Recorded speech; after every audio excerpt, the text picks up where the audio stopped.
Start करते हैं हम लोग प्लेट टेक्टोनिक थ्योरी, जो पांचवी थ्योरी है। हमें पता है कि हमारा जो अर्थ है, अर्थ की जो फॉर्मेशन है वो एक प्लेट्स होती है अंदर। प्लेट्स के फॉर्म में अलग अलग लेयर्स हैं। तो वो जो जो लेयर्स हैं पर्टिकुलर किलोमीटर किलोमीटर की, ठीक है, वो कोई पतली लेयर मतलब ऐसे नहीं है कोई 10-20 मीटर की है कि कई कई किलोमीटर्स की लेयर्स होती हैं। तो वो लेयर से पूरा अर्थ का फॉर्मेशन है और उस लेयर को बोलते हैं plate.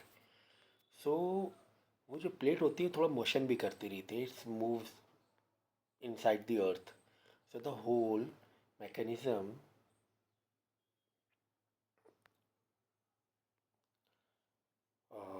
the whole mechanism of the evolution, nature and motion of plates resultant reaction is called plate tectonics. The whole mechanism of evolution, nature, motion of plate, resultant reaction मतलब जो motion हो रहा है उसका result, उसका effect क्या हो रहा है, जो भी हल्का फुल्का वाइब्रेशन हो रहे हैं उसके इफ़ेक्ट की वजह से, तो वो सबको बोलते हैं plate tectonics. In other word the whole process of plate motion is refer to plate, मतलब जो भी पूरा प्लेट के बीच में जो मोशंस हो रहे हैं, लेयर्स के बीच में जो मोशन हो रहे हैं, मूविंग मूवमेंट हो रहा है, उसी को बोलते हैं प्लेट टेक्टोनिक। ठीक है ना। So moving over the weak asthenosphere sphere, individual lithospheric plate glide slowly over the surface of the globe. ठीक है, सरफेस ऑफ द ग्लोब के ऊपर है ना लिथोस्फेरिक प्लेट मूव करती है, much as pack of ice of the Arctic ocean tree under the dragging force of current waves. जैसे कि आर्कटिक ओशन के कैसे ड्रिफ्ट होते हैं, ओशन आपने देखा होगा बड़े बड़े पहाड़ को ड्रिफ्ट करते हुए, तो कुछ उस तरीके से कहा जा रहा है। तो यहाँ पे एक पिक्चर भी तुम्हें दी हुई है कि किस तरीके से एस्ट्रोनोस्फेयर और लिथोस्फेयर की प्लेट्स आपस में देखो कैसे फ्रिक्शन कर रही हैं। ठीक है, थोड़ा फोल्ड भी हो जाती है, देखो ऐसे थोड़ा फोल्ड। ये देखो थोड़ा कैसे फोल्ड फोल्ड भी हो रही है। ये कॉन्टिनेंटल प्लेट्स है, ओशनिक प्लेट है। ओशनिक प्लेट हमेशा नीचे ही होंगी ना, क्योंकि ओशनिक प्लेट है, समंदर के नीचे जो प्लेट्स जो लेयर है।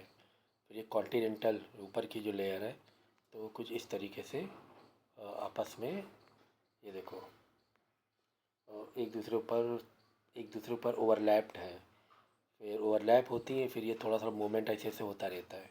यहाँ पे मूवमेंट होता रहता है, यहाँ पे मूवमेंट होता रहता है।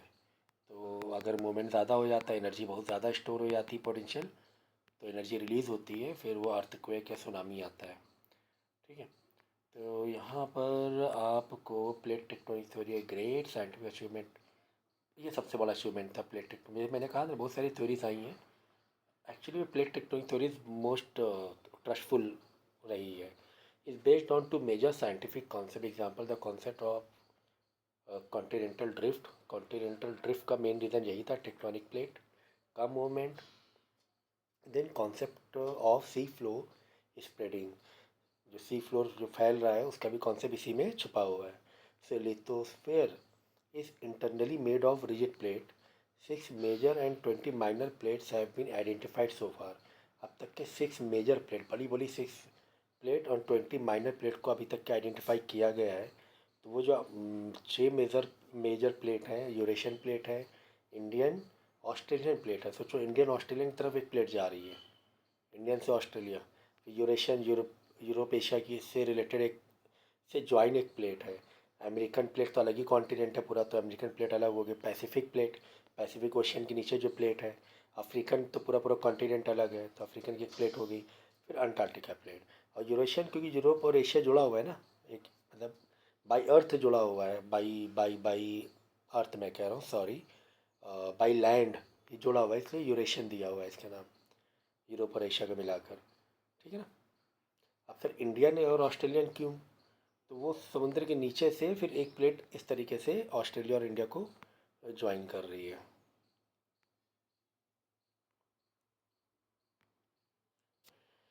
तो बड़ी बड़ी प्लेट है, फिर छोटी छोटी अलग प्लेट्स हैं। देखो यहाँ पे अरेबियन प्लेट भी दी गई है, फिर south American plate, north American plate अलग है, फिर पैसिफिक प्लेट, यहाँ पे पैसिफिक ओशन है, फिर यहाँ पर वहाँ पर यहाँ पर वापस जापान, रशिया और यूरोप और एशिया आ जाएगा। ठीक है, तो यहाँ पे इंडो ऑस्ट्रेलिया प्लेट मानी जाएगी, मतलब है यहाँ पर। अंटार्कटिक प्लेट अलग है, ये सब अंटार्कटिक प्लेट है, अंटार्कटिक प्लेस नहीं प्लेट। ठीक है ना। फिर नॉर्थ अमेरिकन, इधर तो north and south American plate. ठीक है, ये मैप है ना, इधर से दिया हुआ है, अमेरिका के सेंटर से दिया हुआ है। तो इधर साइड तुम्हारा रशिया और एशिया यूरोप हो रहा है, और ये साइड आपका अफ्रीका एंड अरेबियन हो रहा है। ठीक है, तो इस तरीके से प्लेट मेजर माइनर प्लेट्स के लोकेशन दिया हुआ है इसमें। तो चलो देखते हैं क्या कहानी है इसकी। Constructive plate margin are also called divergent plate margin और एक्रेटिंग प्लेट। ठीक है,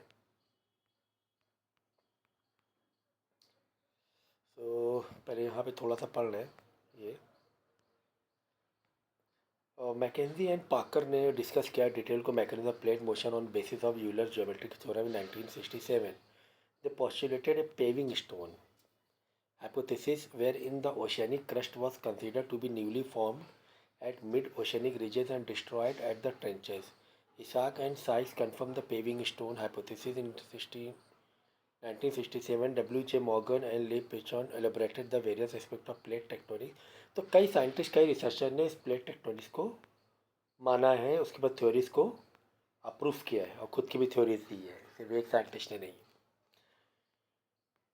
अब देखो इसका पॉइंट क्या क्या दिए गए हैं। कंस्ट्रक्टिव प्लेट मानी जाती है। Constructive plate margins that is boundaries represent zones of divergence where there in continuous upwelling of molten material lava, thus new oceanic crust is continuous form. In fact, oceanic plate split apart from mid oceanic ridges and move in opposite direction. तो बहुत सारी जो oceanic plates हैं वो opposite direction में move कर रही हैं, ऐसा बताया गया है। ठीक है, तो ये कंस्ट्रक्टिव प्लेट मतलब नई प्लेट्स भी कंस्ट्रक्शन में होती है। जैसे लावा निकल रहा है, तो लावा निकल रहा है, अंदर की प्लेट्स भी मेल्ट हो रही होगी, अंदर की प्लेट, फिर नई प्लेट्स का कंस्ट्रक्शन चल रहा होगा। तो कुछ इस तरीके से बताया गया है। फिर destructive plate margin are also called the consuming plate margin का कन्वर्जेंट, ये डाइवर्जेंट प्लेट होती है, कंस्ट्रक्टिव डाइवर्ज करती है, नए नए प्लेट ऐसे ऐसे करके नए प्लेट्स क्रिएट होती हैं। अब डिस्ट्रक्टिव में जो प्लेट कन्वर्ज हो रही है, मिक्स हो रही हैं, दो प्लेट मिलकर एक प्लेट बन रही है। तो because two plate move towards each other, two plates converge along a line and leading edge of one plate over right the other plate. ठीक है, जैसे कि ऐसे प्लेट्स है और फिर इधर एक प्लेट्स है, ये आपस में ओवरलैप होकर इस तरीके से एक प्लेट बना रही है, वो बस ओवरलैप होकर यहाँ पर एक प्लेट का कंस्ट्रक्शन हो रहा है, ये दोनों ओवरलैप हुए जा रहे हैं, तो इसे बोलते हैं कन्वर्ज प्लेट। ठीक है, कंस्ट्रक्शन प्लेट मतलब डाइवर्ज प्लेट होता है, और ये डिस्ट्रक्शन मतलब दो प्लेट खत्म हो रही है और नई प्लेट बन रही है। तो कंजर्वेटिव प्लेट मार्जिन क्या होता है? कंजर्वेटिव यहाँ पर वो प्लेट्स ना कभी ख़त्म होगी ना नई बनेगी। हाँ, ट्रांसफॉर्म हो सकती है कुछ दूसरी जगह, बट नया कुछ नहीं बनेगा, ना ही वो डिस्ट्रक्टिव प्लेट मानी जाएगी। ठीक है, अब सी फ्लोर स्प्रेडिंग क्यों हो रहा है देखो।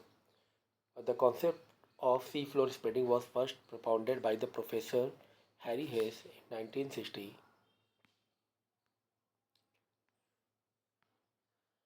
His concept was based on the research finding of numerous marine geological, geochemists and geophysicists. Mission of the Scripps Institute of Oceanography obtained significant information about the magnetism of the rock sea floor of the Pacific Ocean with the help of magnetometer. Later on, they surveyed a long stretch of the sea floor of the Pacific Ocean from Mexico to British Columbia along the western coast of North America, when the rate of magnetic anomalies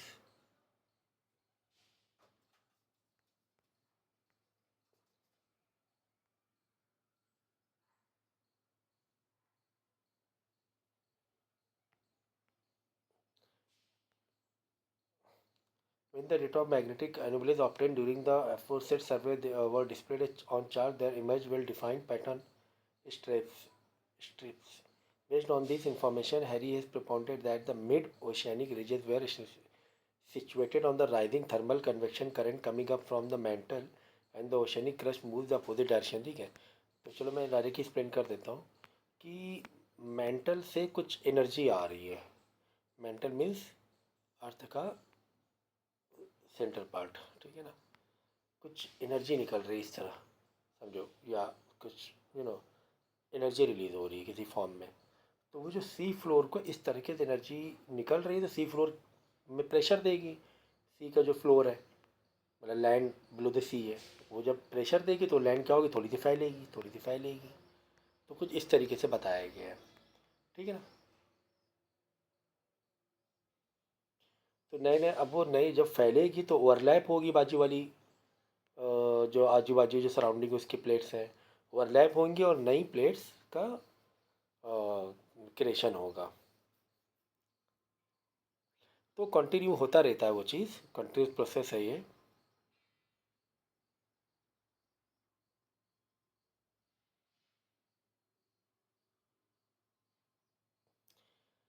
तो ये बहुत important चीज़ निकली है कि जो अब वो continent को भी प्रेशर देंगी, ठीक है. तो कॉन्टिनेंट को जब प्रेशर देंगी तो कॉन्टिनेंट की जो प्लेट्स हैं वो मूव होंगी, वो मोशन होता रहेगा उसमें, इसीलिए अर्थक्वेक आते रहते हैं. तो यही क्या है इसका मतलब यही होता है कि जितने भी हमारे ओशियनिक फ्लोर है, बेसिन्स हैं और टेक्टोनिक प्लेट्स हैं, वो सब क्या है मोशन में है. कॉन्टिनेंट्स ओशन के बेसिन है, बेसिन ओशन के बेसिन मतलब ओशन का जो फ्लोर है वो क्या होंगे, हमेशा मूवमेंट होते रहते हैं. हमेशा क्या होते हैं, मूवमेंट उनका होता रहता है, मतलब मोशन में रहते हैं. अर्थ तो घूम रहा है उससे मतलब नहीं, अंदर की प्लेट मूव करती रहती हैं. इसीलिए देखो बहुत ज़्यादा जब ज़्यादा मूव कर जाती हैं तो अर्थक्वेक आ जाता है. सुनामी का मतलब क्या हुआ, अर्थक्वेक हुआ, समुंदर के नीचे का ज़मीन हिलना. So W.G. Vine and Matthews conducted the magnetic survey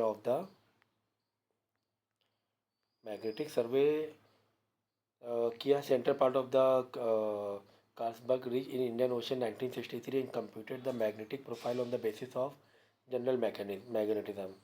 When the computed magnetic profile with the profile of magnetic anomalies plotted on the basis of the actual data obtained during the survey, he found sizable difference between two profile.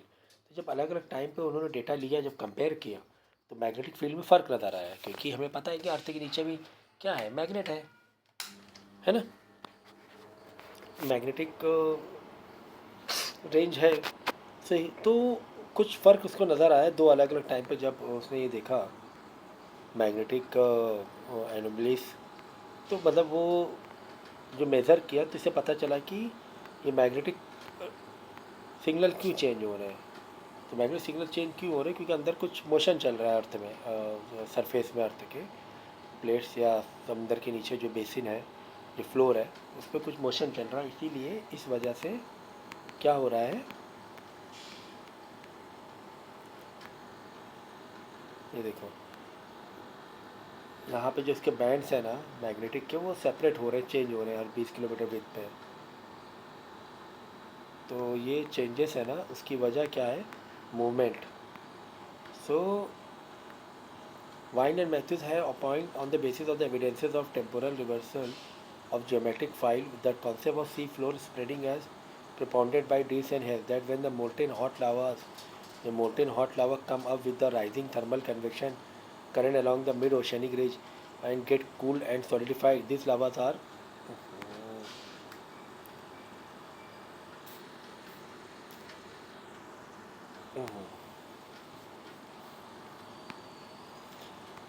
तो जो लावा निकलता है ये लावा जब solidify हो जाता है, जब सॉलिडिफाइड होता है तो मैग्नेटाइज भी हो जाता है, मैग्नेटिक फील्ड आ जाती है उसमें, ठीक है ना. जब सॉलिडिफाई होता है वो जो लावा ठंडा होता है, अंदर से लावा निकलता रहता है. इवन समंदर के अंदर जो फ्लोर होता है ना, वहाँ से भी लावा ऐसे निकलता रहता है, ठीक है ना. So in according with then geomagnetic field and thus alternate bands or stripe of magnetic anomalies are formed on either side of mid-oceanic ridge. In other words, when the molten lavas are upwelled along mid-oceanic ridge, this divide the earlier basaltic layer into two equal half and this basaltic layer slide horizontal इधर साइड, ठीक है। तो क्या हो रहा है कि इसे लावा ऐसा निकला इधर इधर, तो यहाँ पे देखो एक डिवीज़न ऐसा बन गया, वो लावा उधर जाके सॉलिडिफाई हो गया, ये लावा इधर आके सॉलिडिफाई हो गया। अब अपने आप में ये एक प्लेट ऐसी बन गई छोटी सी, तो ये आपस में वापस क्या होंगे, फ्रिक्शन होंगे। फ्रिक्शन होंगे तो ये फ्रिक्शन करके और थोड़ा फैलेंगे, और ये फैलेंगे, और इस वजह से सी बेसिन क्या होता है, स्प्लिट होता है।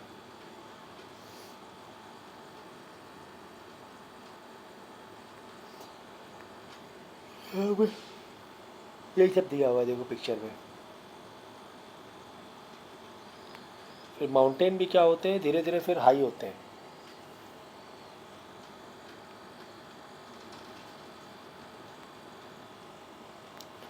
तो यहाँ पे यही पूरा दिया हुआ है आपको कि किस तरीके से अलग अलग एवोल्यूशन होता गया, ठीक है। Normal and reverse magnetic anomalies are found alternate manner on either side of the mid-oceanic ridge.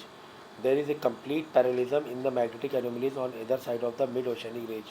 There is parallelism in the time sequence of the paleomagnetic epoch and event calculus for 4-5 billion years on the basis of the magnetobastic rocks and sedimentary rocks. तो अब देखो ये जो थोड़ा सा है ना, ये अभी आपको उतना शायद, क्योंकि यहाँ पे थोड़ा सा एक्टिविटीज़ है प्रैक्टिकल वे में, मैग्नेटिक फील्ड हुआ, तो वो जो वर्ड्स, वो जो कीज है ना, वो आपको समझने में दिक्कत होगी। लेकिन आपको यहाँ फ़िलहाल ऊपर से ये समझना है कि मैग्नेटिक फील्ड चेंज होती रहती हैं। चेंज होने का रीज़न क्या है कि अंदर का जो सरफेस है वो मूव कर रहा है, लावा निकल रहा है, नई लेयर्स बन रही हैं, ठीक है। नई लेयर बनने की वजह से मैग्नेटिक फील्ड में चेंजेस आ रहे हैं। ये मेन ये दिया हुआ था। तो मिड ओशनिक रेंज देखो यहाँ पर यही दिया हुआ आपको, इस तरीके से यहाँ पे दो पार्ट हो रहे हैं और फिर ये ऐसे करके फैल रहा है, ठीक है।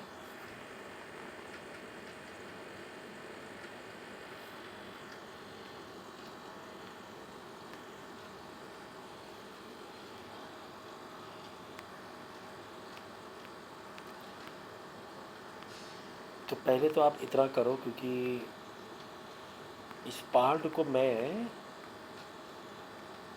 यहाँ से नहीं समझाऊंगा, क्योंकि आपको देखो समझेगा नहीं यहाँ से उतना।